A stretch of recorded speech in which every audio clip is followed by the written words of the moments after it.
on the cliffs of Newport, Rhode Island. A French château rises above the Atlantic, limestone glowing against sea spray, turrets cutting into the sky. In the Gilded Age, its ballrooms hosted summers so lavish they made European royalty stare. Today, students pass through the same grand entrance, where millionaires once stepped down from horse-drawn carriages. This is Ochre Court, and its journey from palace to campus is one of the most surprising transformations in American architectural history. A fortune built it. A legendary architect shaped it. Imported materials and European craftsmen filled it with old-world prestige. A Russian Grand Duke would later say he'd never seen luxury like this. But money couldn't protect the house from time. The man who built it died just 5 years after it was finished. His heirs inherited not only grandeur, but an impossible burden. And when the world changed, Ochre Court should have ended like so many other mansions sold, stripped, or demolished. It didn't. What saved Ochre Court wasn't another fortune. It was a different kind of vision, one that turned opulence into something that could actually survive. If you enjoy stories about America's grandest mansions and the families who built them, subscribe to Liturgy of Fear. We explore the Gilded Age, its beauty, its cost, and the secrets that outlived the people who thought they owned forever. Walk Newport's cliff walk on any bright afternoon, and you'll pass a parade of mansions perched above the Atlantic. Some are museums now, some are still private, guarded behind gates and hedges. But one stands apart. Ochre Court doesn't charge admission. It doesn't feel like a preserved ruin. It doesn't warn you away with velvet ropes. Instead, it opens its doors, quietly, almost casually, and invites you inside. That alone would have been unthinkable to the family who built it. The mansion rises 3 stories above Ochre Point, its pale stone catching the coastal light like a blade. The name, Ochre, comes from the golden clay in the cliffs below. Newport's shoreline stained warm and ancient, as if the earth itself has a memory. The builders chose the name on purpose. They wanted the house to feel rooted in this coast, even as they imported Europe, to prove they belonged among the highest class in America. When construction finished in 1892, Ochre Court ranked among the most expensive private residences ever built in the United States. The final cost reached $4.5 million, a number so obscene for its time it barely sounds real. In today's money, it's well over $150 million, poured into stone, steel, wood, glass, and status. The house held 50 rooms across more than 40,000 square feet. In Newport, only one mansion would later surpass it in size, the Breakers, built by the Vanderbilts 3 years after. But size isn't what makes Ochre Court matter. What makes it matter is what happened when the parties ended. Newport had plenty of families competing to build the grandest summer cottage. Most of those houses were designed like trophies, built to be admired, not truly lived in. Ochre Court was one of the greatest trophies of them all, and yet the family that built it held it for barely half a century. 3 generations walked its halls before the cost of maintaining such a property turned from pride into punishment. By the 1940s, the world that created Ochre Court had vanished. 2 world wars had rewritten the map of power. The Great Depression humiliated old fortunes. Estate taxes devoured inheritances that once felt endless. Servants, once the invisible engine of these palaces, became scarce, expensive, and unwilling to live the old life. And that's when Ochre Court became what every mansion eventually becomes, If time is cruel enough.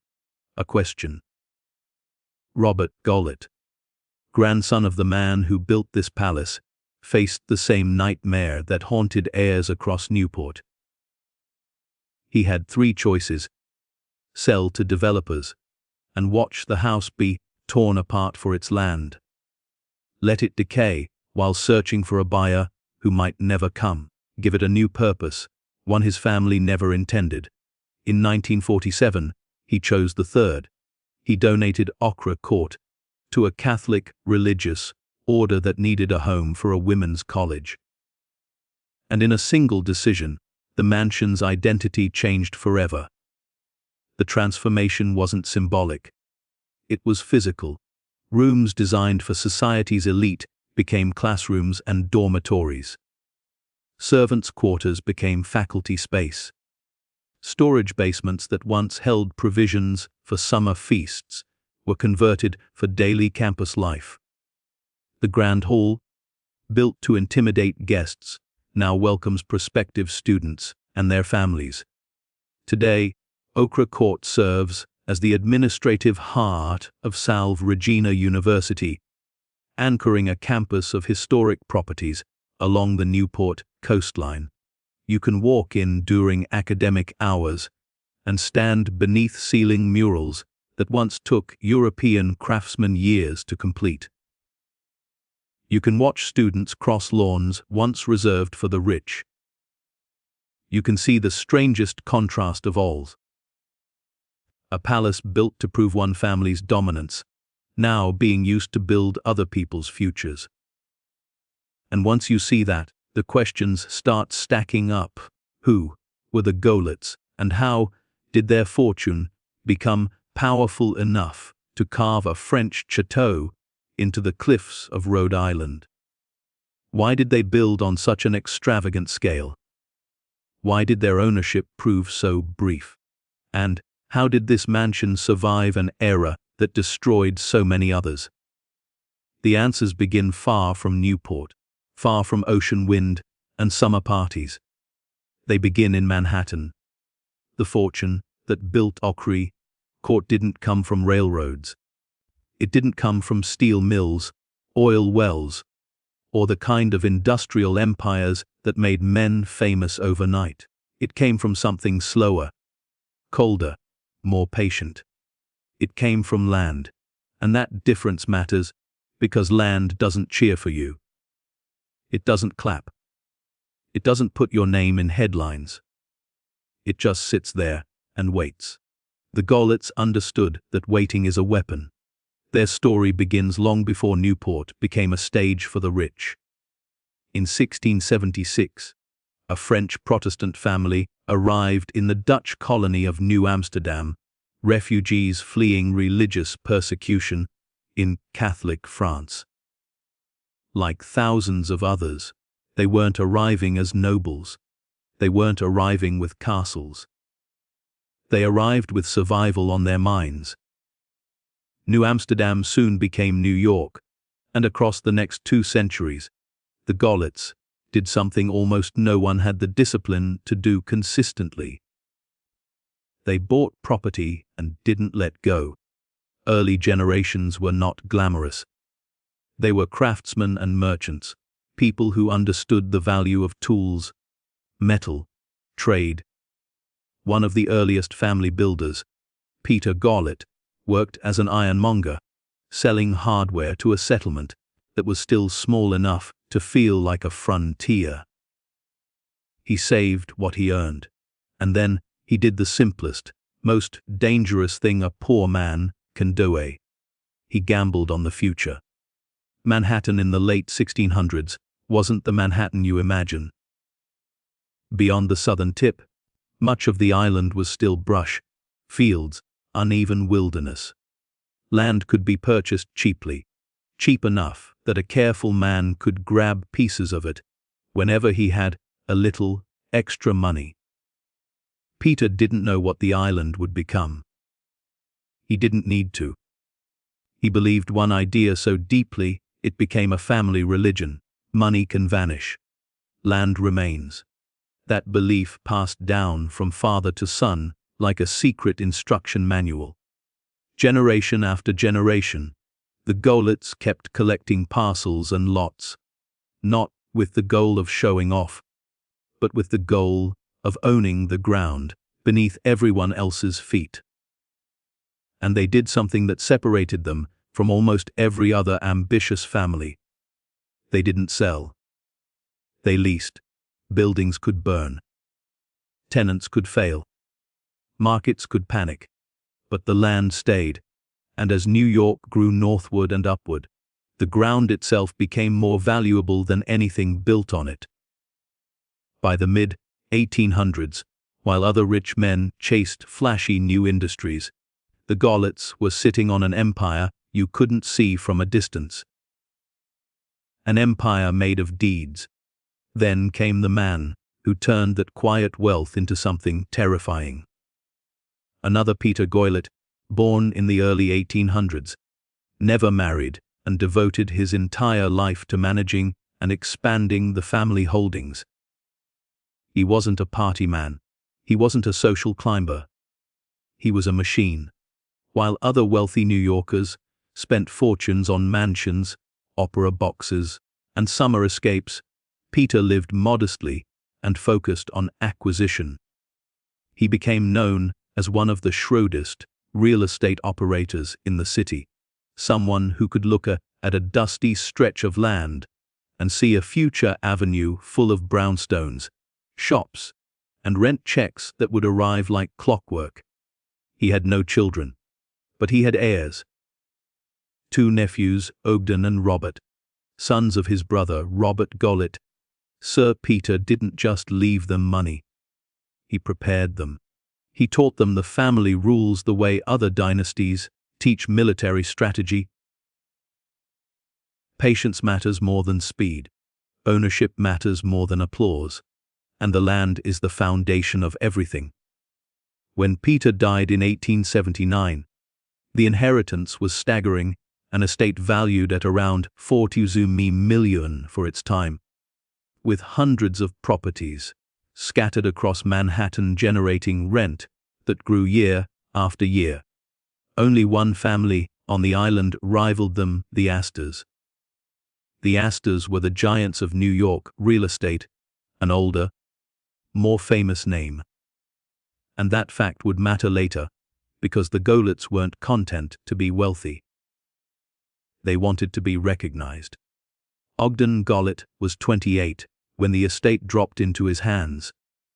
His brother Robert received an equal share, and they continued the partnership their uncle had built. They divided responsibilities in a way that felt inevitable, preferred quiet management. Ogden carried something restless, because wealth does strange things to ambition. Some men inherit money and become careful. Other men inherit money and become hungry. Ogden belonged to the second type. He wanted more than rent rolls and property ledgers. He wanted what money can't automatically buy, even if you have a fortune the size of a small kingdom. He wanted status. And not polite society status, not the kind that stays whispered behind closed doors.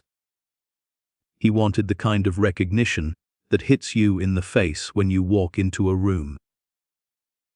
By the time Ogden inherited the empire, New York's richest families were already turning money into monuments. The Vanderbilts were raising mansions along Fifth Avenue like stone declarations of power. The Astors dominated social circles with a kind of icy authority that came from being both rich and old. If the Goelets wanted to stand with them, not just beside them, but above them, they needed a statement. Ogden found the perfect stage for that statement far from Manhattan's streets. He found it in Newport, Rhode Island, where America's wealth came every summer to perform its own greatness. But before he could build a palace on the cliffs, he needed something else. He needed a woman who could rule it. And Ogden had already made that move. because his marriage didn't just give him love or companionship.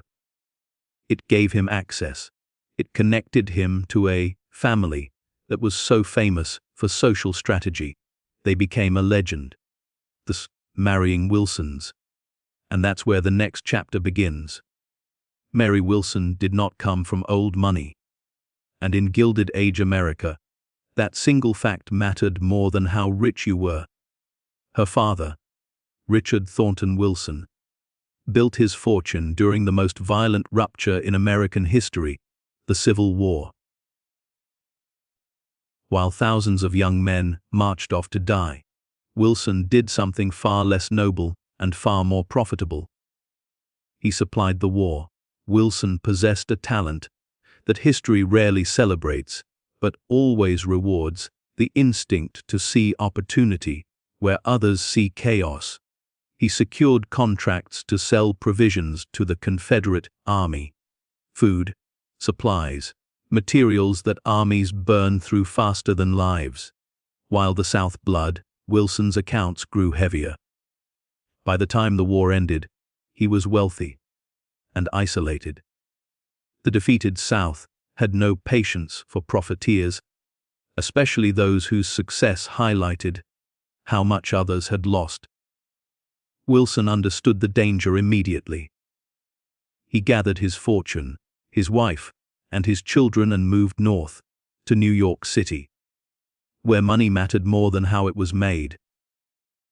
But New York society had its own memory. The old Knickerbocker families, descendants of Dutch settlers who had owned Manhattan for generations, looked down on newcomers. To them, Wilson wasn't refined. He wasn't old. And worst of all, his money carried the smell of war. He could buy houses. He could buy jewels. He could buy proximity, but acceptance. That was something money alone couldn't purchase. Wilson realized something brutal and clear. His own reputation was beyond repair. So he shifted strategy. If he couldn't enter the inner circle, his children would. Richard Thornton Wilson raised his sons and daughters with one purpose, quietly embedded in everything they did: marry up, not emotionally, strategically. Marry names so powerful that no one would dare question where the money came from. History would later give them a nickname: half admiration, half resentment, the marrying Wilsons. And no child embodied that strategy more perfectly than his eldest daughter, Mary, called May. Born in 1855, May Wilson grew into a striking woman with dark hair, sharp intelligence, and something far more dangerous than beauty: awareness. She understood how society worked. She listened. She watched. She learned who mattered, who pretended to matter, and who would matter next. She met Ogden Goelet through overlapping social circles in New York, private dinners, charity events, carefully curated gatherings where fortunes silently measured one another. Their courtship followed the rituals of their class: formal visits, shared appearances, restrained affection displayed just enough to be noticed. They married in 1877. May was 22. Ogden was 26. From the outside, it looked perfect. From the inside, it was devastatingly effective. The Goelets gained a wife who could operate at the highest levels of society. A woman who didn't merely attend gatherings, but understood how to control them. The Wilsons gained protection. Once their daughter married into one of New York's oldest fortunes, whispers about wartime profiteering lost their bite. The Goelet name absorbed the stain. And the Wilson strategy didn't stop there. May's siblings followed her example with a precision that shocked even their critics. Her sister Belle married a British diplomat who would later serve as ambassador to the United States, opening the doors of European aristocracy to a family that had been shunned only years earlier. Her brother Orm, achieved something even more extraordinary. He married into the Astor family, specifically, the daughter of the woman who ruled New York society itself. Acceptance by the Astors was not symbolic. It was absolute. It meant the Wilsons had arrived. The youngest sister, Grace, completed the transformation. She married Cornelius Vanderbilt, Efrey, heir to the most powerful railroad fortune in American history. The Vanderbilts had money beyond imagination, but they craved legitimacy. The Wilsons had ambition and polish. The marriage united two needs into one alliance. In a single generation, the children of a suspected war profiteer connected themselves to the Astors, the Vanderbilts, and the British aristocracy. Richard Thornton Wilson's gamble paid off beyond anything he could have dreamed, and May understood exactly what her role was in this machine. She had married first. She had proven the concept. Now she intended to dominate. Society columnists quickly noticed her. One described her as the vice-regal leader of New York's most exclusive circle, a group even smaller than the famous 400. May didn't chase invitations. She decided them. She shaped guest lists, set standards, influenced fashion, and quietly determined who rose and who stalled.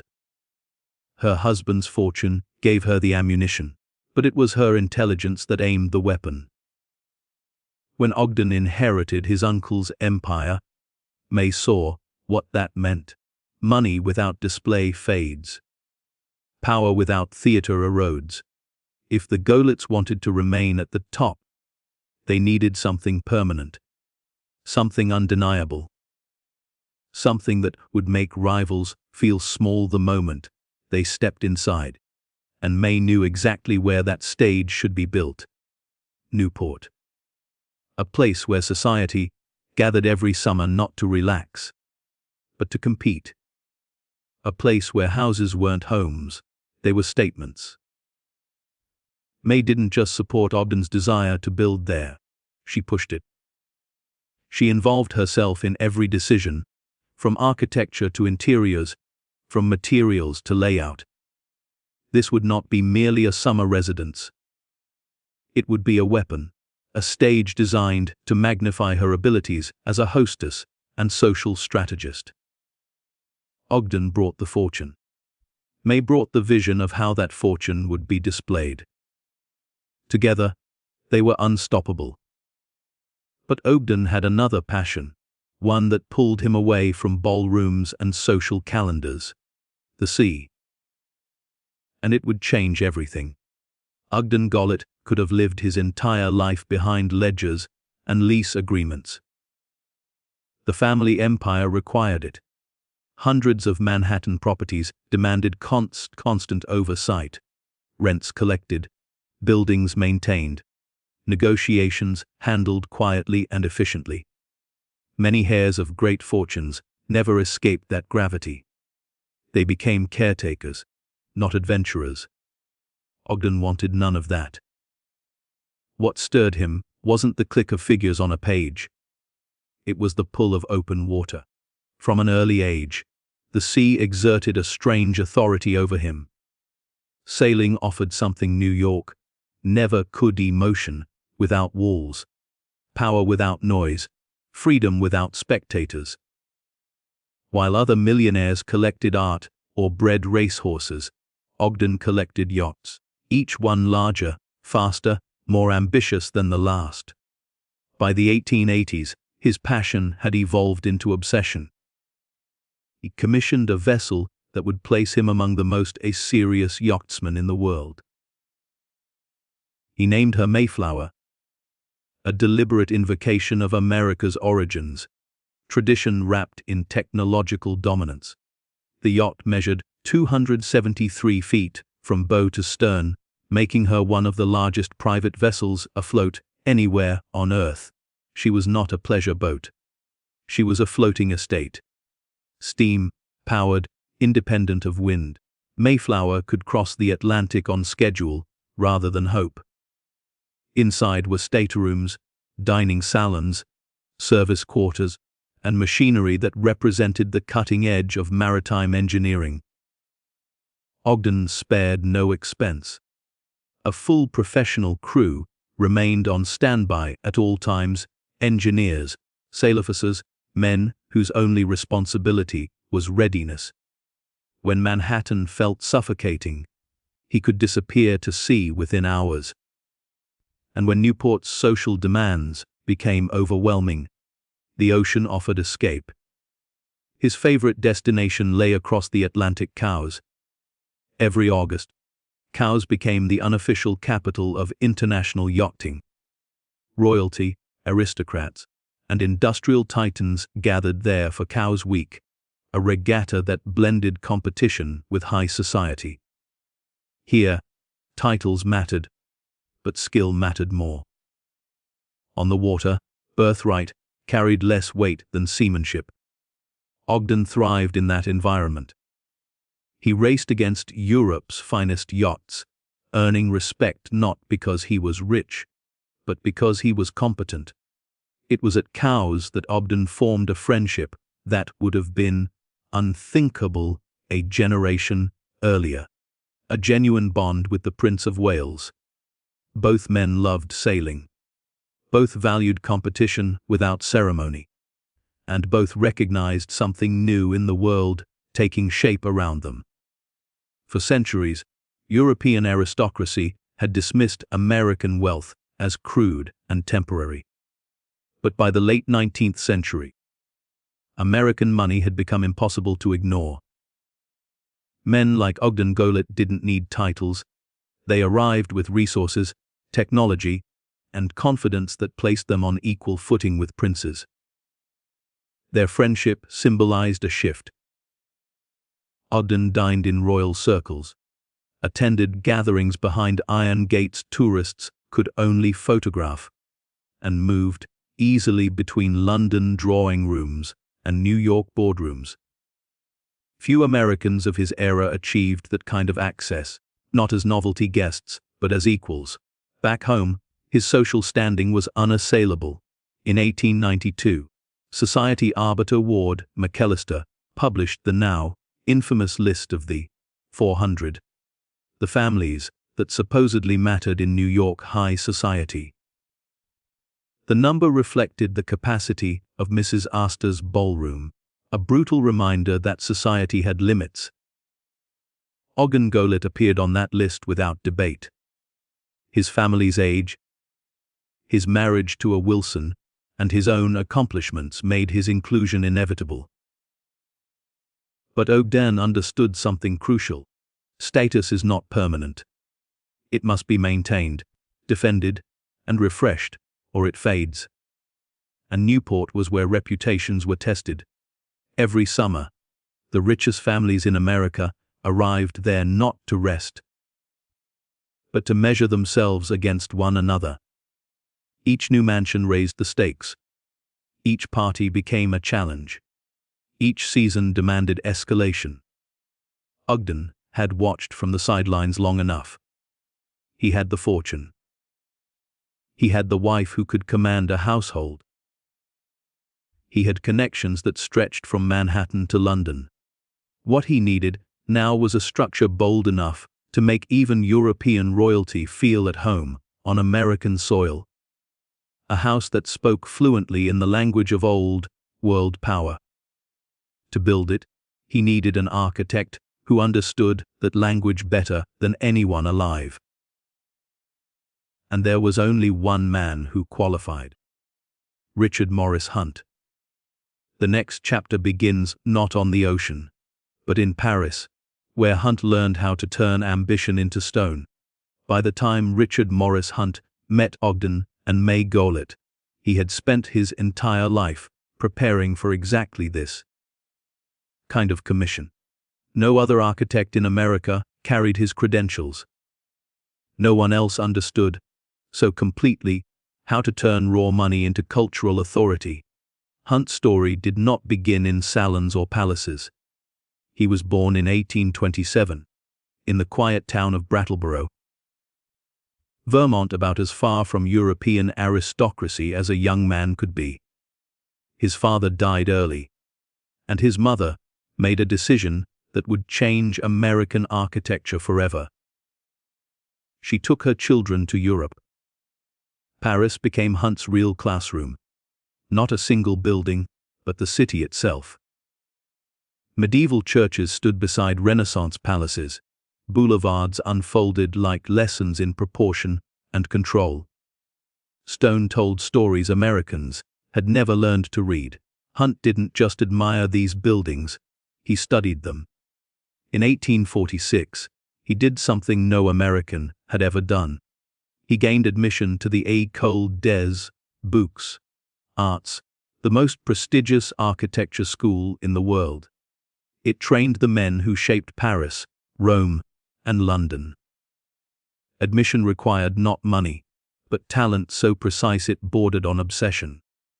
Hunt spent nearly a decade there. He learned that architecture wasn't decoration, it was power made permanent. He learned how symmetry controls emotion, how scale humbles the body, how ornament whispers lineage and legitimacy. He sketched endlessly, especially the great French châteaux of the Loire Valley. Chambered, Chenonceau, Blois. These weren't houses. They were statements carved in stone. When Hunt returned to America in 1855, he brought something the country didn't yet understand it needed. America had wealth, but no architectural tradition. Rich men built Greek temples, Italian villas, mismatched imitations of Europe, without grasping the rules beneath the beauty. Hunt believed he could fix that. At first, clients resisted. Americans didn't trust architects as artists. They wanted builders who followed instructions, not men who insisted on vision. Hunt took smaller commissions, waited patiently, and refined his approach. Then the Vanderbilts came. William K. Vanderbilt wanted a mansion that would announce his family's arrival among New York's elite. Hunt delivered a limestone château on Fifth Avenue that shocked the city. Critics praised it. Society whispered. Rivals panicked. And suddenly, everything changed. Hunt became indispensable. He designed mansions for the richest families in the country, museums for public pride, monuments meant to outlive their creators. He designed the base of the Statue of Liberty. He shaped the Metropolitan Museum of Art. He became the architect of American ambition itself. So when Ogden Goelet approached him with a commission in Newport, Hunt understood immediately what was being asked. This was not a summer house. This was a declaration. Ogden wanted a residence that placed the Goelets among the highest tier of American families, one that spoke fluently to European aristocracy while dominating the Newport coastline. Hunt proposed the only solution worthy of the goal, a French château. Not a polite imitation, not a compromise, a true Renaissance-inspired palace adapted to the cliffs above the Atlantic. Limestone walls, dramatic rooflines, towers, dormers, chimneys, forms that suggested centuries of inherited power. May Goelet involved herself deeply in the planning. Hunt welcomed it. He understood something most architects ignored: great houses are collaborations. Ogden provided the resources. Hunt supplied the structure. May shaped how the spaces would function socially, how guests would move, where they would pause, how impressions would be formed and reinforced. Every room was planned with intention. Entertain here, withdraw there. Impress first, then overwhelm. Materials would be imported from Europe. Craftsmen would be brought from France and Italy. Nothing would be left to chance. If Ochre Court was to exist, it would exist at the highest possible level, or not at all. Construction would take years. It would cost millions. and it would place Hunt in an impossible position. Because, while he was designing Ochre Court for the Goelets, he was also designing another mansion just down the coast for their greatest rivals, the Vanderbilts. 2 houses, 1 architect, 1 small town, and a rivalry Newport had never seen before. Construction would begin in 1888. And from the moment the first stone touched the cliffs of Ochre Point, nothing about Newport or American wealth would ever be the same. Ground broke at Ochre Point in the spring of 1888, and from the first EBZB of the pickaxe, it was clear this would not be ordinary construction. What rose from those cliffs over the next 4 years required an army of craftsmen, a global supply chain, and engineering ambition that tested the limits of 19th century building. This was not a house being assembled. It was a fortress of intention. Hunt's design demanded stone, not the brownstone common to New York townhouses, but limestone of exceptional quality, chosen for how it would respond to light, salt air, and time. He specified blue Indiana limestone, quarried in the American Midwest, then shipped by rail to Rhode Island. The material arrived in massive blocks, each one destined to be carved on site. The contract went to James Sinclair and Company, one of the few firms capable of executing work at this scale and precision. Stonecutters shaped window surrounds, cornices, balustrades, columns, and ornamental flourishes directly from Hunt's drawings. Each piece had to fit perfectly with the next. Joints were cut so tight that mortar nearly disappeared. An intentional choice meant to give the farce a sense of permanence rather than assembly. Thousands of individual stone elements went into the exterior alone. Behind that limestone skin lay something far more modern. Hunt employed a steel frame, still a relatively new technology in domestic architecture. This hidden skeleton allowed the building to rise higher and span greater interior spaces than traditional masonry would permit. Beams fabricated in Pennsylvania arrived pre-measured and pre-cut over, hoisted into place with cranes and block and tackle systems that transformed the cliffside into an industrial theater. The steel frame did more than support walls. It carried the crushing weight of ornamentation, carved stone, heavy ceilings, massive chimneys, and the decorative elements that would eventually cover every surface. The site itself fought back. Ochre Point jutted directly into the Atlantic, exposed to salt spray, winter storms, and relentless wind. Lesser structures in Newport had cracked or decayed under these conditions within decades. Hunt anticipated this. Foundations were anchored deep into bedrock. Drainage systems were designed to channel water away before it could infiltrate the stone. The orientation of rooms balanced ocean views with protection from harsh afternoon sun. As walls rose, the mansion became visible from the cliff walk below. Newport residents stopped to watch month by month as 3 stories climbed into the sky, crowned by dormers and chimneys that gave the roofline a distinctly French silhouette. The central entrance emerged as a statement in itself, a massive arched doorway flanked by columns, daring visitors to step inside and be judged worthy. Landscaping began before the building was finished. The Olmsted brothers, sons of the man who designed Central Park, were commissioned to shape 13 acres of coastal land into grounds worthy of the house. They laid out terraces that descended toward the ocean, formal gardens arranged in geometric patterns, and pathways designed to reveal carefully composed views at precise moments. Mature trees were transplanted at enormous expense to give the illusion that the estate had always been there. Nothing was allowed to look new. Work continued through winters, when other construction projects shut down. Temporary shelters were built so craftsmen could carve stone and shape wood while snow fell outside. Every delay cost money, and the Goelets had set an aggressive timeline. Each spring revealed progress that seemed impossible given the conditions. But the most extraordinary feature of Ochre Court remained invisible until late in construction. Hunt had planned for something almost no private residents possessed at the time: electricity. In 1890, most American homes still relied on gaslight and candles.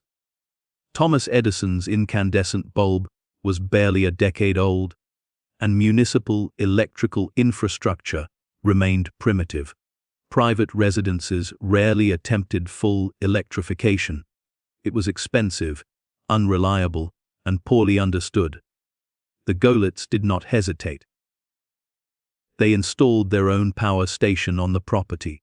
A dedicated outbuilding housed steam engines and dynamos capable of generating enough electricity to illuminate the entire mansion. Copper wiring ran through ceilings, and structural cavities to fixtures in every room. When complete, Ochre Court contained 200 electric lamps. To understand the scale of this, consider the context. The entire town of Newport had only 200 electric lights at the time. One private residence possessed 6 times the electrical capacity of the surrounding community. At night, Ochre Court glowed. Chandeliers blazed with steady, clean light. Wall sconces burned without flicker.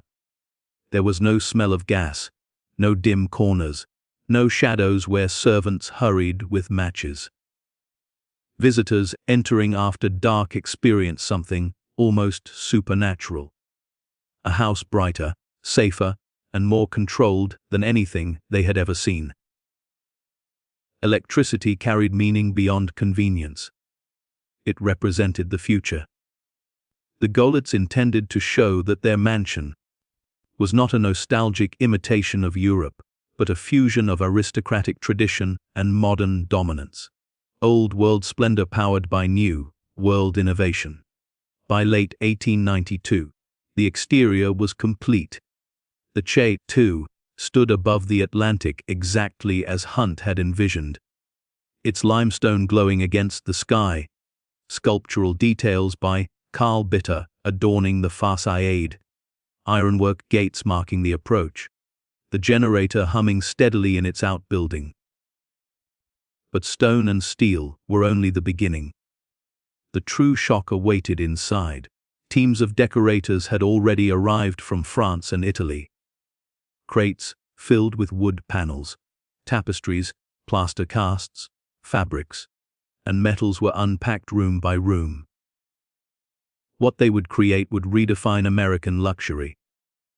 The exterior announced power. The interior would make visitors feel it. The first guests who stepped into Ochre Court often stopped where they stood, not out of politeness, out of instinct. The great hall rose 3 full stories from floor to ceiling, a vertical declaration of power that forced the eye upward and the body still. Gilded wooden arches spanned the space, their carved surfaces catching and multiplying electric light.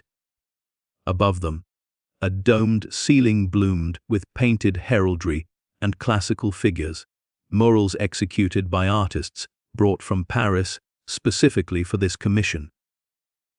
This was not decoration. It was intimidation refined into beauty.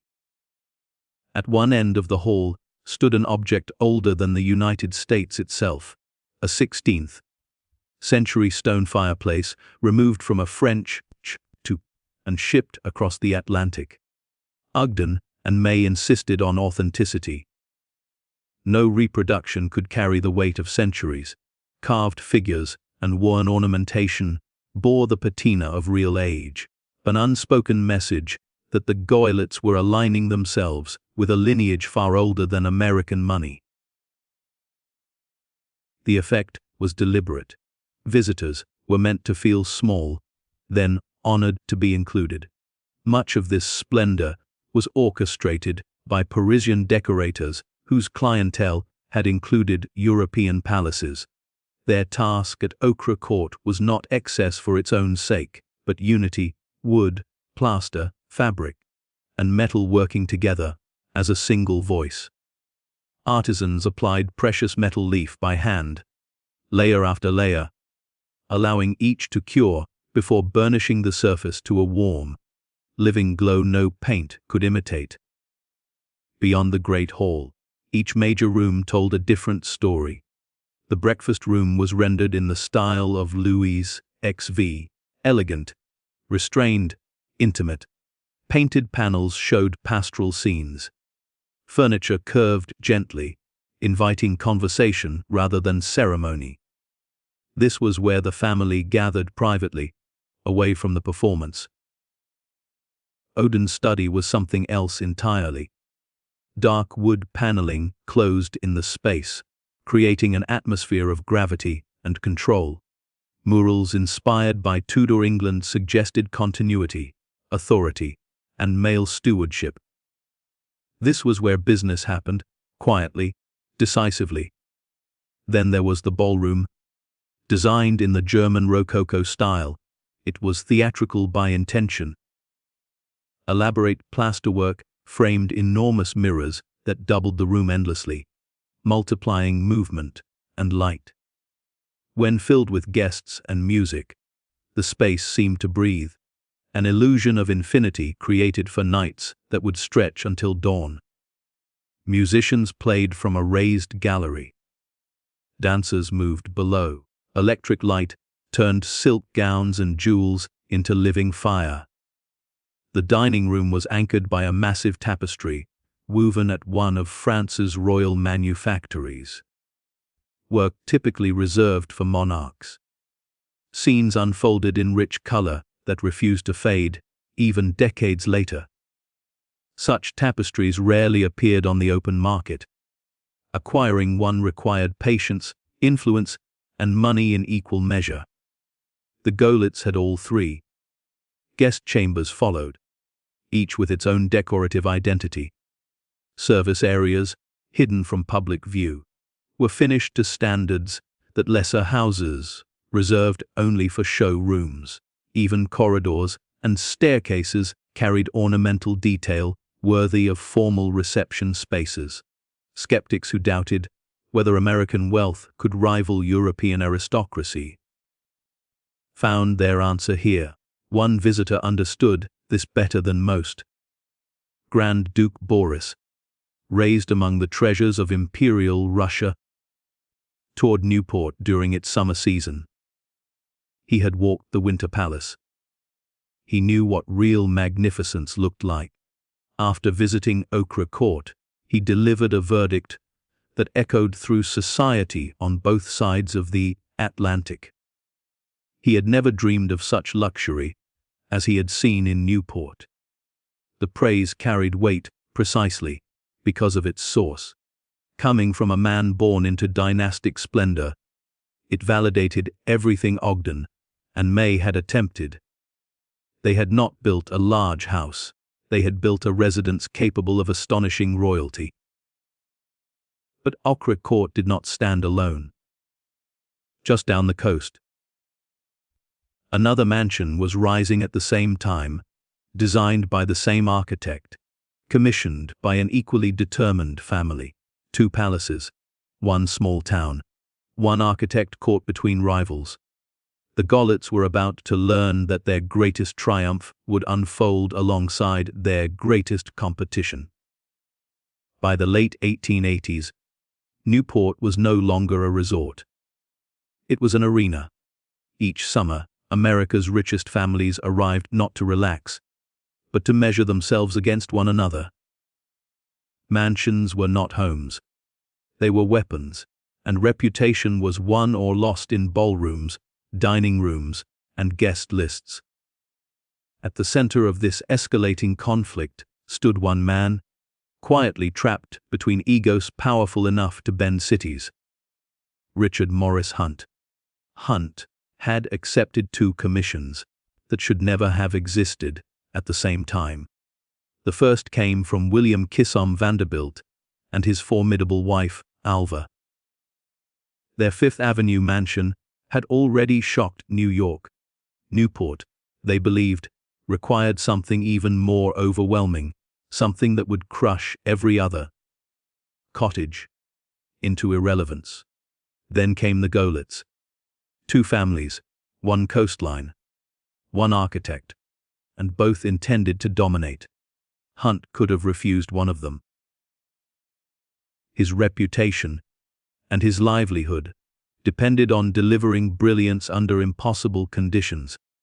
So he agreed to build two monuments, side by side, knowing full well that each client despised the other. Construction began almost simultaneously in 1888.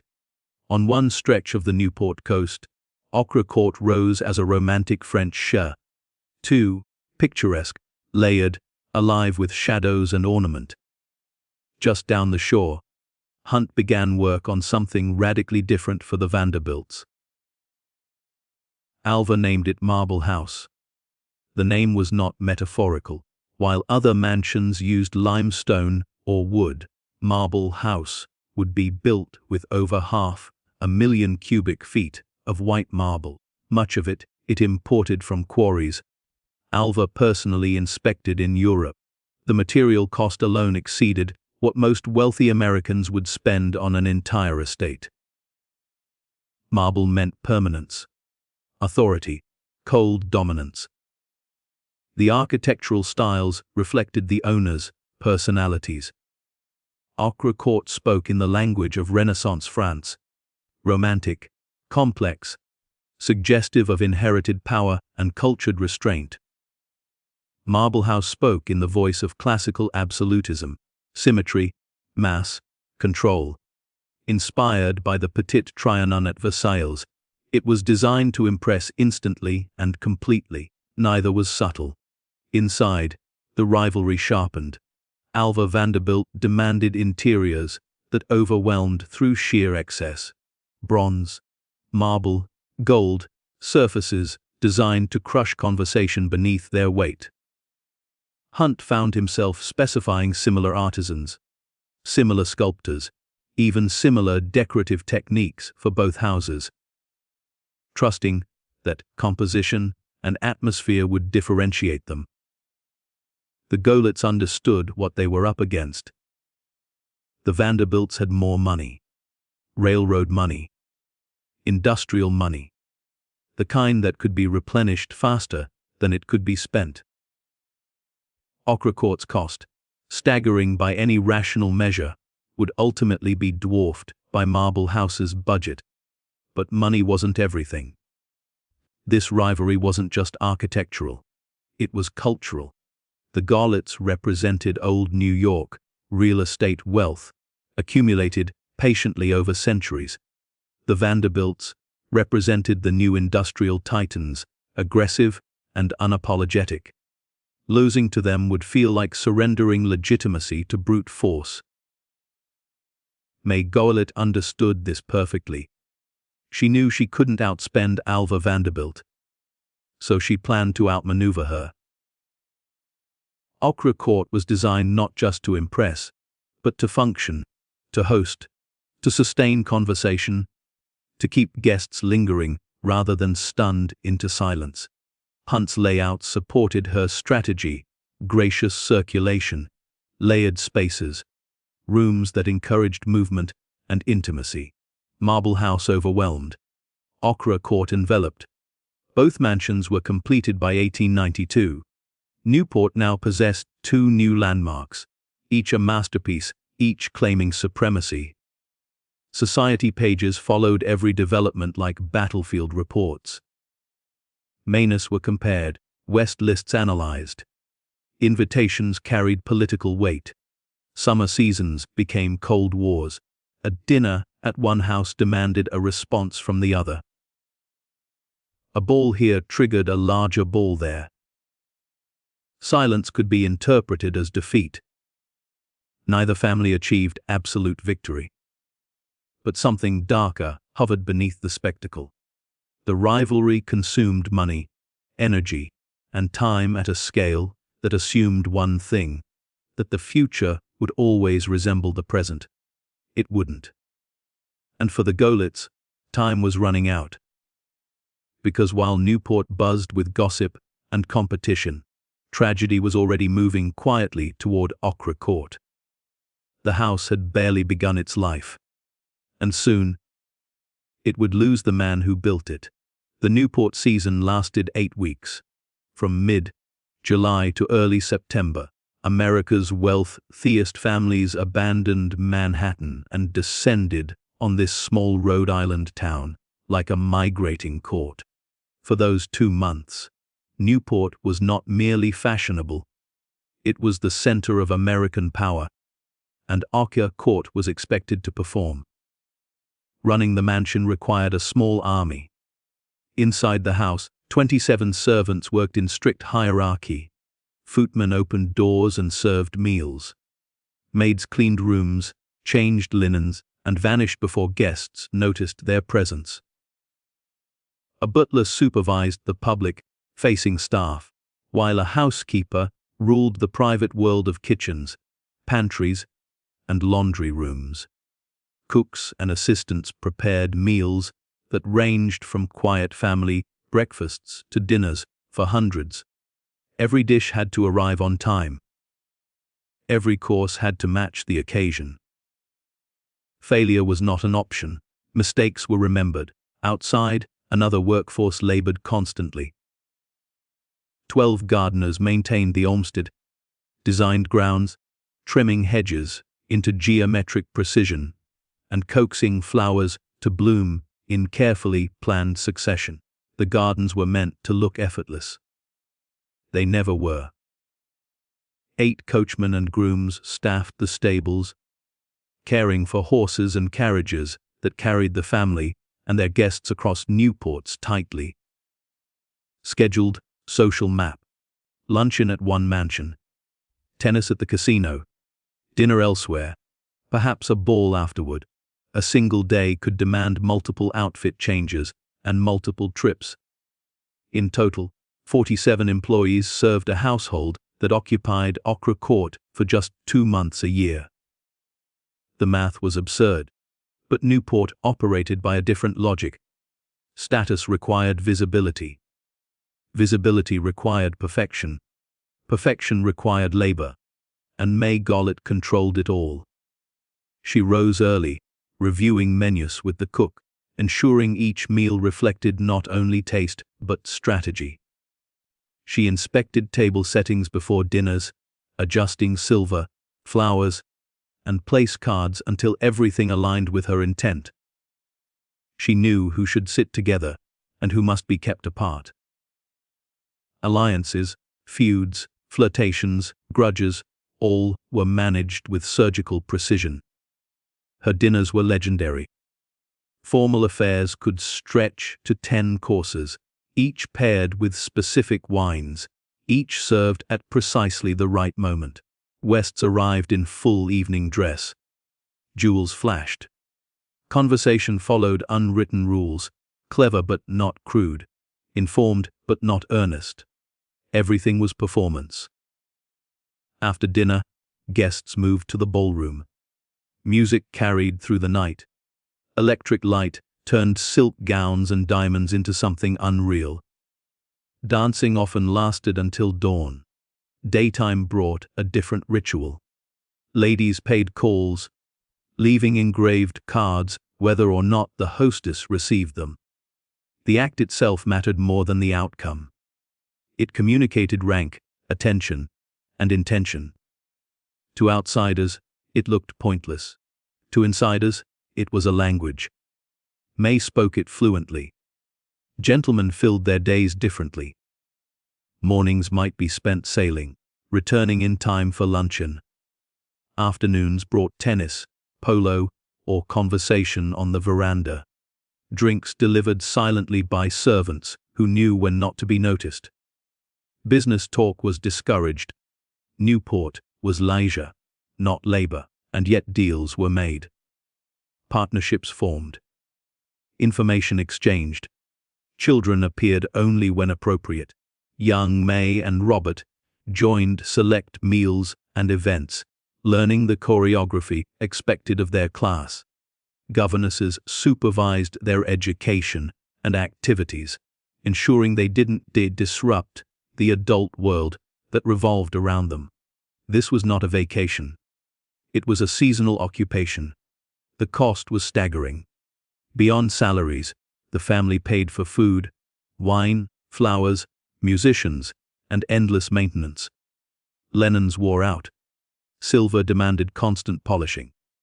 Crystal shattered and had to be replaced with exact matches. Every summer consumed a fortune. But the Goelets could afford it. Their Manhattan real estate continued generating income regardless of where Ogden slept. Rent checks arrived monthly. The engine that built Ochre Court still ran, quietly, reliably. May's success as a hostess brought rewards beyond admiration. European aristocrats attended her dinners. Industrialists sought invitations. Political figures appeared because presence at Ochre Court conferred legitimacy. When she invited, people came. When she appeared elsewhere, her presence mattered.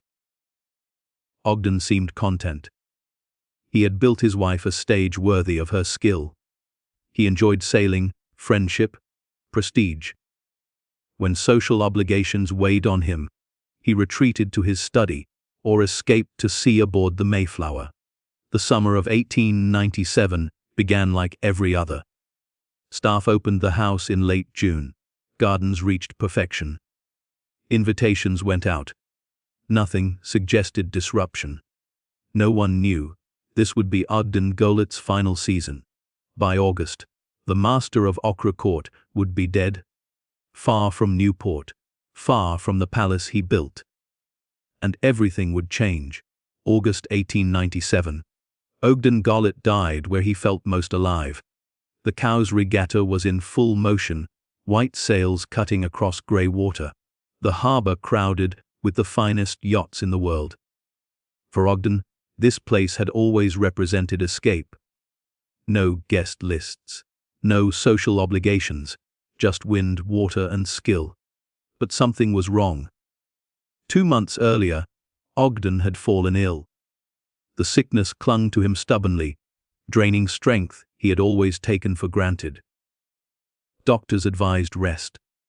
Friends urged caution. He ignored them all.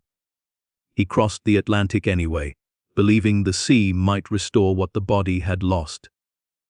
It didn't. As Cowes' week progressed, Ogden grew weaker.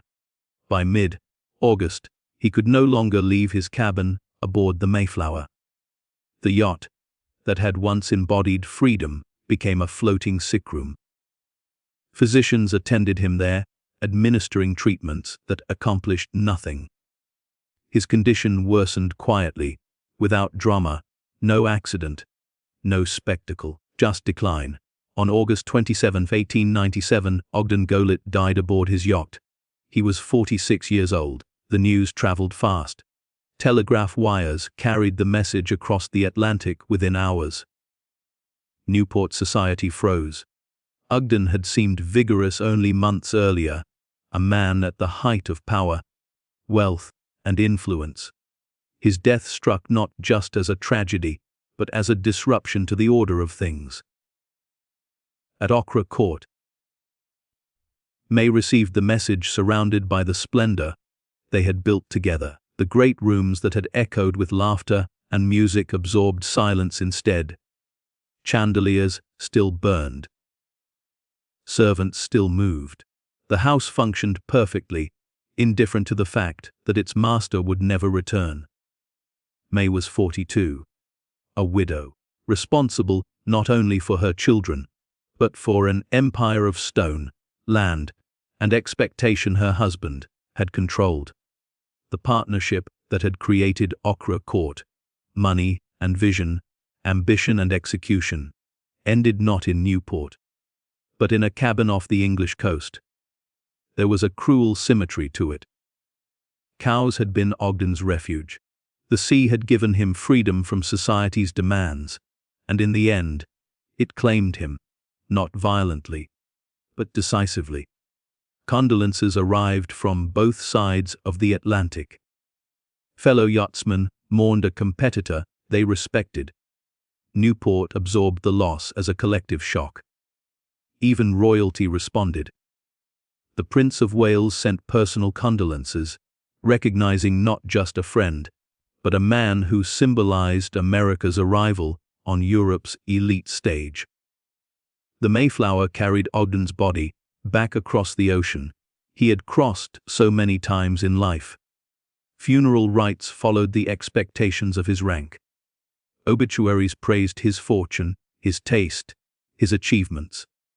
And then, as history always does, the world moved on. For May, nothing moved. She now faced a future she had never trained for. Ogden had managed finances, relationships with bankers, the mechanics of the real estate empire. She understood society perfectly. But land ledgers and tax structures were another world. Advisors and trustees stepped in, but the final responsibility rested with her. Their children stood at the edge of adulthood, unprepared for what had fallen on them. Ochre Court became a monument to interrupted ambition. Ogden had enjoyed it for only a handful of summers. The palace designed to anchor his family for generations outlived him almost immediately. Every room carried his absence. Every gathering unfolded without the man who had made it possible. Life continued, because it had to. Staff maintained routines. Gardens bloomed. Seasons turned. May proved she could run the household with the same precision she had always shown. She hosted. She entertained. She performed the role she had mastered. But something essential was gone. The confidence that the future would resemble the past. Years later, the Mayflower found a new life. Acquired by the United States government, she was refitted and renamed, serving as the presidential yacht for more than 2 decades. The vessel that had embodied one man's private passion became a symbol of national authority.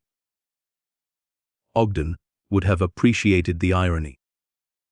For May and her children, the challenges ahead could not be solved with money alone. The world that had built Ochre Court was already dissolving. New fortunes were rising. Old certainties were eroding. The 20th century approached with forces that would make the Gilded Age feel like a brief, golden illusion. Ochre Court would endure. But the family that built it would never again possess the confidence of those first brilliant summers. What remained was stone and memory. The château stood above the Atlantic as it always had, waves breaking against the cliffs below. Seasons turning without regard for human ambition. And the question of Ochre Court's future passed to a new generation, one that had never expected to answer it so soon.